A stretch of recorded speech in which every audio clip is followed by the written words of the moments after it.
please take your places?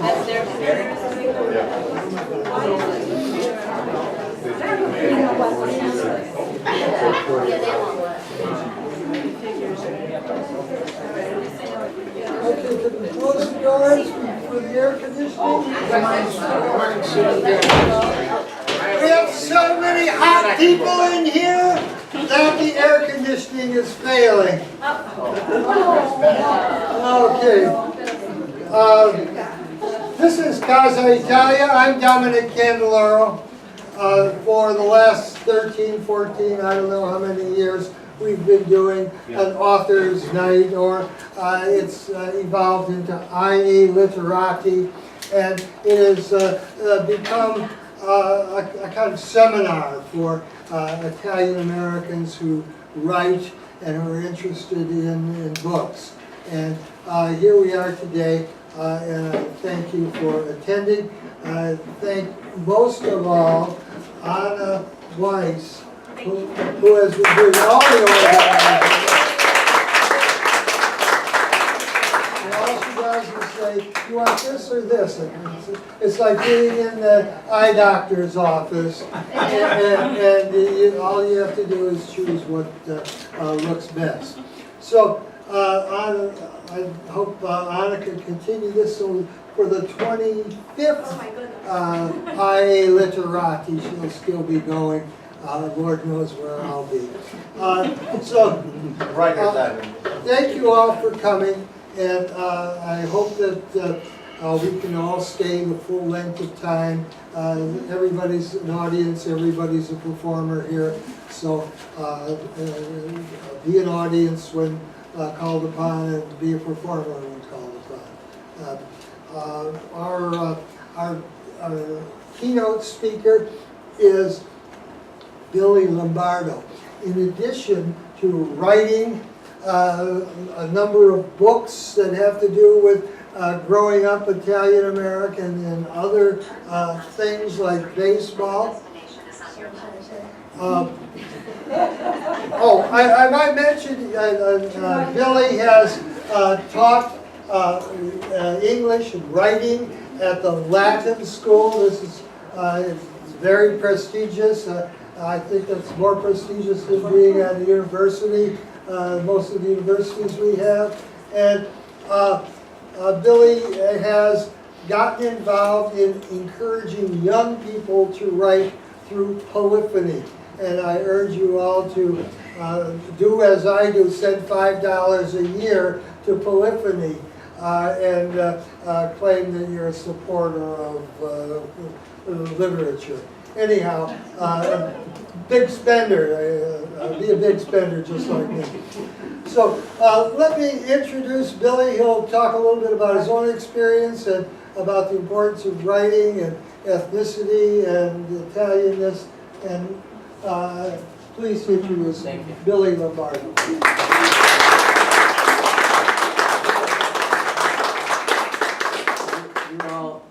More than welcome to give more than $5 too, if you want to do that. One of the first things, after my first book came out, The Logic of a Rose, Franoi published a review of it, and one of the things that I didn't know what I was doing at all when I started writing, and I was so excited about the possibility of someone writing about the book so that I can find out what I had done. And so that was one of the first reviews I had, which was overwhelming. Dominic always tries to encourage me to write more about the subject of being Italian, but I grew up in Bridgeport, and there were Italians who didn't speak English to our left, and Italians who didn't speak English to our right, and Italians who didn't speak much English above us.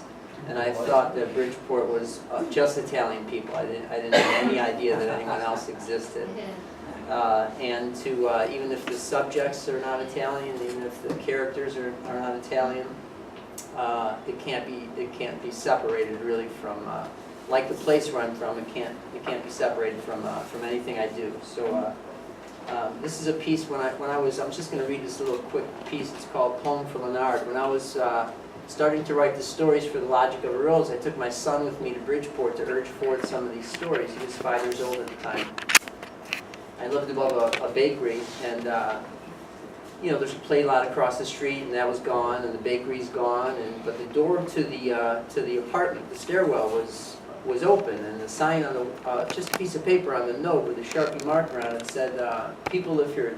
Please don't piss in the hallway." And this is the place I was born. I took my son around, and told him a bunch of things, and I was just about to get back in the car with him. He's 5 years old at the time. He grabbed me by the arm and he said, "Dad, I'm honored that you took me here." And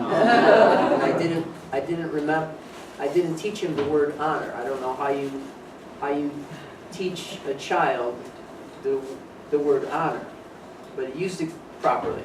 And right a month before that time, a black kid from the projects, low-income housing projects, just east of Bridgeport, came into Bridgeport to get air for his bicycle tires, and he was beat up into a coma by kids from my neighborhood. And that's all that President Clinton called the family, and that's all that people thought about when they thought about Bridgeport. And this is called Home for Leonard. It doesn't seem big enough now for softball games, but this was the play lot. This was right field, this left. These houses were not here then. There were fences and bleachers and a league of boys. Across the street there was the bakery. That window, 3 floors up, my mother's window. And these black lines of iron, the skeleton of folding stairs bolted to the bakery brick, the fire escape we had hoped to never use. I told you that day about the Pilgrim Virgin we prayed before to save us from the fires of hell, which we hope for still.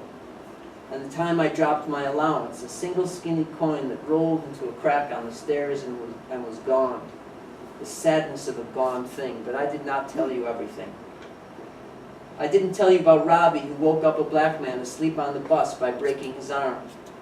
I didn't tell you about the sound of a broken arm. Or of Crazy Ray Ray, who beat up a Mexican with a baseball bat in front of Bernie's. The way the Mexican's knee bounced on the iron step of the store, almost alive, as though it might be used again. I would not have told you that. Neither did I tell you of Leonard Clark, the black boy who had come to Bridgeport that spring to get air for his bicycle tires. Not much to ask, it seems. Air. Instead, they beat him into a coma and took his bike. I would not have told you that. I told you about the fire, though. Fire is different. How I stood in a room of gray smoke and looked for my shoes, and in the smoke, the smell of bread. I told you about fire. And there is the door to the stairwell, and inside the door still brown stairs, 33 of them. How did I know there were 33? Because I used to count them. I counted them until I could not forget. I counted them until the reason for counting was gone, memory. And what said the note that was taped to the wall? It said that people live here, that these were stairs to living people. It was not a toilet, this place. It was not a place to piss. I gave you that word. I could have said pee. You're only 5, but I wasn't thinking. Look, I said, this is the place I lived, the place I was 5. I was a boy here, and there was fire and fear, and there was blood and hate, there was glass, ice and loss, and there were fists. And after the play lot, there were still these baseball bats. And now the sign on the wall where I was once a boy. But I swear to God, there was a play lot right here, King, across the street. The older boys would come here to my lemonade stand and to muss my hair. They mussed hair then. And the bakery, too, right here. There was bread and there were donuts and cannolis and Jesus. To smell that every day, it was some kind of way to live. This was a place once. And now this. And we were about to leave.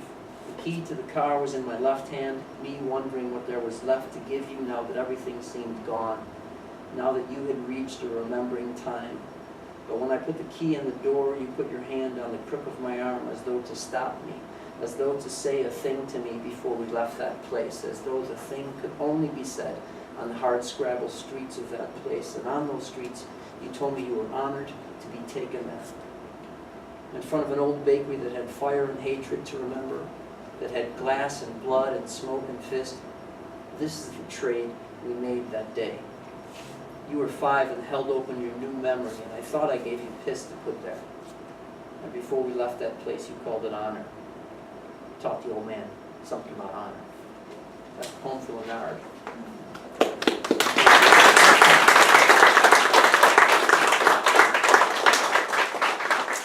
I just want to, Dominic and Anna asked me just to talk a little bit about writing today and how I came to write, and it sort of began with this the desire to write, to put some words to the thing within for myself. And when you do something like that, and you put words to the thing that has happened, and other people receive it in that same way, it feels to me like you've done something.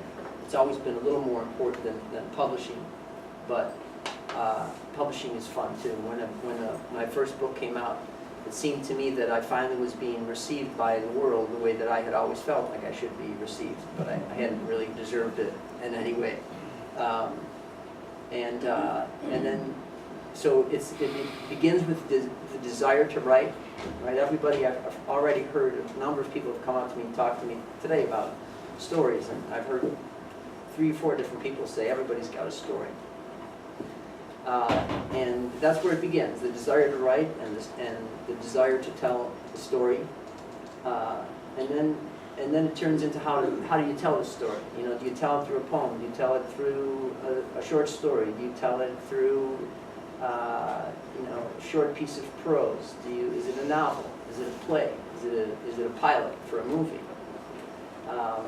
And then it becomes a never-ending, I think it becomes a never-ending scholarship of how to tell it better, right? How to tell the story better, how to everybody. My dad tells me all the time, he's like, I got a story for you, and then he tells me a story. He's like, I'm like, Dad, write your story. And he's like, here's a story for you. And everybody feels also like they, there's a desire to speak. It's more than just telling a story. It's how to tell the story, and then it's trying to find a way to tell it in the best way possible. I want to talk just for a couple minutes too, because Dominic asked me about the sort of business of it. Once you sit, for me, the writing is everything. If I have a book that just came out and I'm not writing anything, it feels like I'm a fraud. Like someone else wrote that book, and now I'm done. And after that book came out, I thought I was done. I was like, this is going to be terrible if the rest of my life I go without writing a book. I don't have any more stories to tell. And so I went to school to learn how to write after I had this book out. And so now it becomes, it's a constant study for me, right? If I'm reading a story and something is great to me, it's not just like, oh my God, that's a great story. There's an author called Cormac McCarthy. He wrote No Country for Old Men, All the Pretty Horses. He wrote this amazing trilogy. And when I started reading him, I thought he just spoke in these clipped sentences, three-word sentences. And so I started writing in just 3- and 4-word sentences, and it was terrible. It was terrible stuff. And then I started studying his work, and I found one of these 3-word sentences, and it followed a 180-word sentence. And that, to me, was like, holy crap, this is why you can't write 15 sentences with 3 words in a row. He stacked it against 180, it might have been 118, there was an 8 in it, and it was long.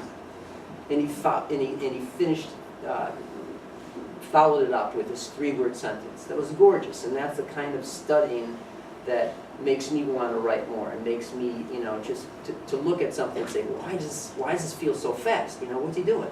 There's no punctuation, maybe it's just a bunch of conjunctions, maybe it's whatever it is. It makes me want to look at it closely, right? To the point where you know what the author was thinking when he sat down, or when she sat down to write it, why he did it this way, or why she did it that way.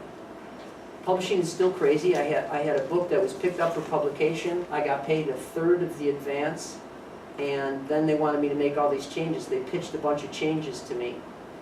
They sent me 4 of the most recent books published by this company, and all 4 of them had on the cover the artwork on the cover either wings, fangs, or horns on somebody, right? And I told them, I said, yeah, I'll be happy to make some changes, but no wings, no fangs, no horns. And that's a deal breaker. She was like, what? What do you mean? What do you mean it's a deal breaker? So I waited for their changes, and it was just with someone else's book that they wanted me to write. So with the advance that I got, I bought a snowblower. Such a great time to buy a snowblower too, and it's terrible. And then I had to give the advance back. So I still got I had to give half of the advance back, but I still have the snowblower. And so it's still difficult to publish. I can't just like give a story to an agent and get it published. It's still difficult. It's going to be terrible, I think, if it doesn't happen anymore. I think it's going to happen, but the joy is still in the writing. The joy is still in doing things like this and talking to people who also do the same thing. I want to thank you for being here, and I'm told by Dominic that I have to pay attention also through this. So if you think I'm just sitting there and sleeping or whatever, I'm actually paying attention. Thank you very much.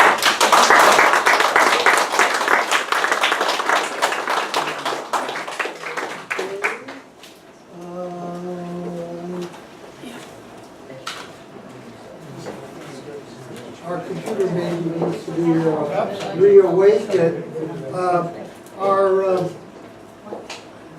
Our first speaker is a poet, Donna Fucciani. A few years ago, she came to us with a program for 3 Paesani poets, and we videotaped it. And I think it's still on the internet. If you look hard enough, you can find 3 Paesani poets, and we're really happy to. Donna, you a teacher? Yes. Are you retired now? Yes, I am. Oh, isn't that wonderful to be a retired teacher? 40 years is enough. Yeah. 20 years? 40. Oh, 40. 40. Oh, you served your time. Okay. God bless you, Donna Pucciani. Okay.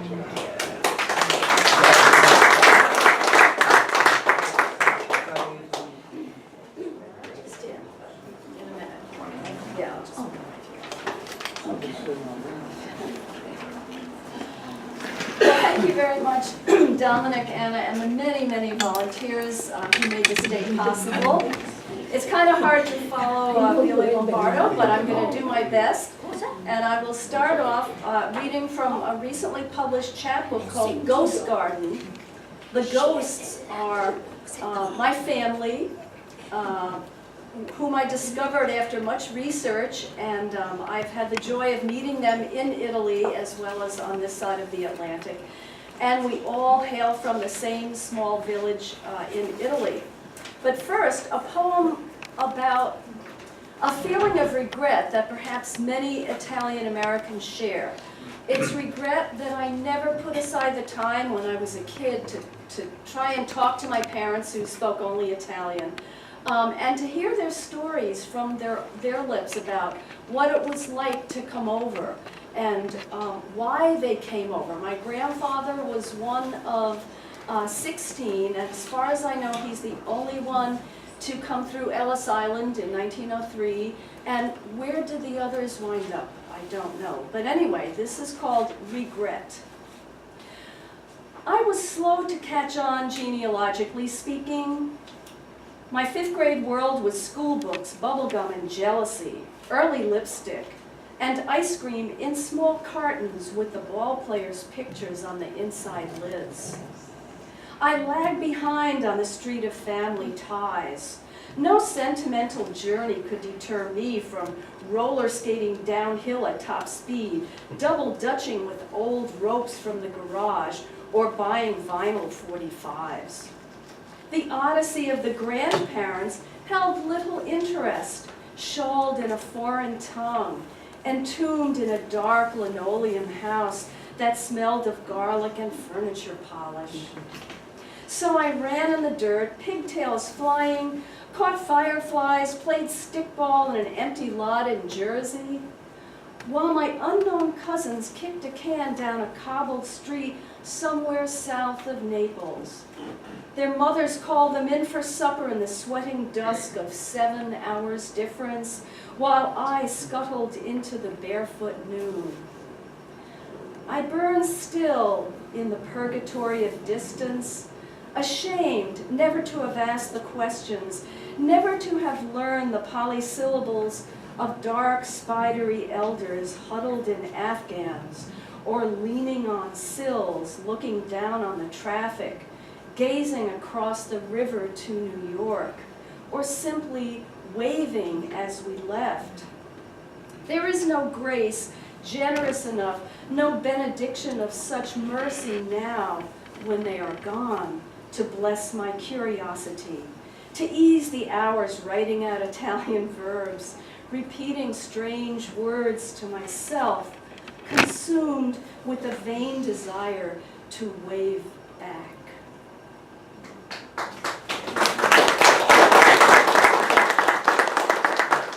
Okay, Vincenzo is going to help me now with several photographs that I took off my walls to show you tonight. This is about the village of Sant'Anato di Nenea in Calabria, Italy. It's the buckle of the boot. And it's about my first visit to my cousins who now live in Bergamo, but we're all down from that little village down in the south, and together we made the 2-day drive down from Bergamo up in the north, just near Milan, all the way down to Sant'Anato. To my village, Sant'Anato di Nenea, Calabria, Italy. The sun rises over the edge of the world. Olive trees cloud the hills like October snow. Little village, you hide in a handful of chestnuts, cracked pavement, a stray dog, the full moon. Trinity Church blesses the valley, its sides billowing Father, Son, and Holy Ghost. From here, time has lost herself among the men sitting in the square. Up the hill, a man carries firewood on his back, his wife following in an old coat and scarf. At the windowsill sits Zia Adelina, who knew my nonna. In the old days, Zia Maria and Zia Rosa played here with forks and spoons from the great mahogany sideboard. On another street, Nonno's workshop. I am home now. Evenings in the hotel, we sip coffee at the bar, trade songs and stories. A sweet dialect, lazy and loose, seasons the wind, and footsteps lament a gradual loss. Night listens to the rush of the river. No other sound but the opening and closing of an umbrella. In the village, there's a garage that used to be my nonno's carpenter's workshop. Okay, that's this. And Vincenzo is going to be kind enough to show you my nonno Carlo. Yes. And this poem is about his bodega, his workshop in the village. It's called Shed, Calabria. A light rain taps the corrugated door where Nonno made his living. His bodega, a cosmos of sweat and dust, muscle and wood. He could saw a hill in half, hammer the sky, nail his dreams to a boat. His eyes held the measure and level of the ocean. At 21, when he'd made enough chairs for the village, he packed shirts, shoes, a few sharp tools. His eyes were perfect, he had no debts. His hands were steady as the mountain that made them. He left on foot, or perhaps a wagon of sorts, for Naples. At the docks, did he think of turning back? A flash in the shadows. He gropes down the chestnut-covered hills, crouches 3 weeks on a crowded ship, dreaming of air. He shakes off the thoughts of his brothers, finds skyscrapers, Liberty, Mulberry Street. When the sun breaks through the mist, the door feels warm to the touch. Take the photo now. Snap while Nonno's memory surfaces like a fish in a pond of dreams.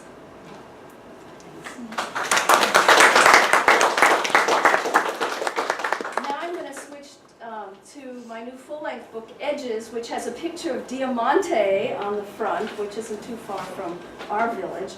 And this is a general collection, but among them is a poem about my Nonna, whose picture hangs in my hallway at my house in Wheaton, and her eyes follow me every time we pass. It's called Eyes. The photo of Nonna in the hall shows full face, her hawkish visage, the wrinkled tissue skin, kinky hair braided around her shrunken head, mouth folded inward where teeth used to be, and dominating all, riveting bird eyes sunk in a pale skull over a thin, beaky nose and the high cheekbones I'd love to have inherited. But somewhere behind the cataracts that veil her vision with a milky caul, there had to be the blue of sky and sea, as all my other elders clearly rode through life and photographs with dark, piercing Italian black olive eyes, or the French-Spanish orbs, polished amber or steeped in espresso. Nonna, it had to be you who gave me the cornflower blue. Thanks. Okay, I'm going to give you two more. Thank you. Next is the poem about my ancient uncle, Padre Ernesto Pucciani, who's a Franciscan priest and lives in the Hilltop Monastery in Paola overlooking the sea. Zio Ernesto speaks no English and my Italian is not very good, but we somehow managed to communicate our affection to each other. And on several different occasions, I had the joy of dining with him in the monastery refectory. So this is called Padre Ernesto Peels an Apple. When Padre Ernesto peels an apple, he looks at it carefully, noting color and texture. He gives thanks. In the monastery refectory, his boyish hair like snowdrifts, his hands pale as the moon in the hooded cassock of night, Ernesto focuses. The most important thing in the universe now is the centimeter where knife meets fruit, leaving a bloodless wound, the belief that this cutting is necessary for sustenance. Blade slices peel, rounding to match the bulbous red and separated clean and cold from crisp fruit. Crimson swivels on a white plate. He cuts the firm flesh into slices, letting the core fall to the side with bunches of dark seeds. In its place, a delicious emptiness. Faith is a gift. Everything stops for the soul's pure autumn, the essence of apple, knife, tongue. And I will finish with a poem about a little bookstore that I went to in Taormina at a recent visit to Sicily. And my travel companions chose to go up Mount Etna and trek around the volcano that day. But I spent the afternoon at the local bookstore where the booksellers helped me a great deal to find some books that I could fill up my deliberately half-empty suitcase with books in Italian. Booksellers, Taormina. Just above the Cyclops restaurant, up stone steps smelling of eucalyptus, broods the bookstore, breathing the decay of tarnished roses pasted under the noon rain. Inside, life is made of words and the kindness of women who leave their accounts to help a foreigner seeking books in Italian. My vocabulary is così. I need books non troppo difficile, and they understand from my accent that I love their language in my clumsy, inept way, a language graceful as the cat stretched on the lintel or the tides foamless lassitude below the village. Le Donne rush to the shelves, offer mystery, but I shake my head. If I miss even one clue, sono finito. We move to romance. They make piles of their favorites, hand me crisp paperbacks with covers featuring shadowy figures, the sea. The airlines are strict about weight. We joke that turistas buy clothes or jewels, but books are più importanti. I pay, then find my way back into the world down cobblestone alleys swept by a warm wind.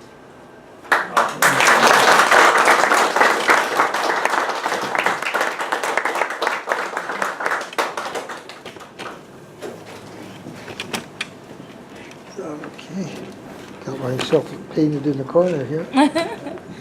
Got it. Painted yourself into a corner. There you go.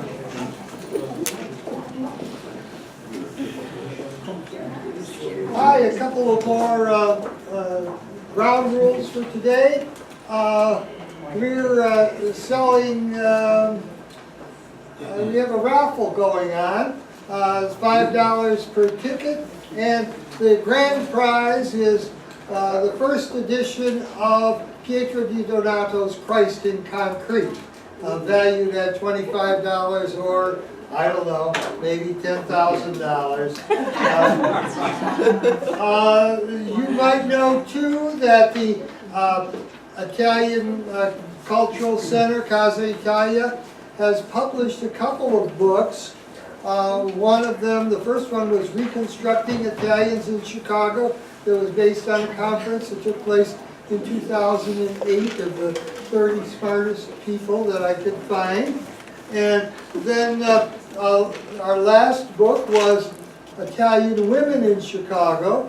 It had another 30 authors. It was rather successful. We sold or gave away all 1,000 copies that were printed. One of the prizes today is a used copy in English of that book. We turned that book into an Italian version, and it's for sale if you like, if you read Italian. And it's you can choose it as one of your prizes if you happen to come into that prize. What else? If anybody is interested in another anthology with a theme of some sort, perhaps we can get each of the writers in this room to write on the topic, and we can create yet another book. The reason being, obviously, is we're trying to save Italian American culture. As we move further away from our roots, as the digital age takes over, our story is at risk of being lost forever. So you guys can I love writers because they help to preserve it. Our next author is Kathy DiNiccolo.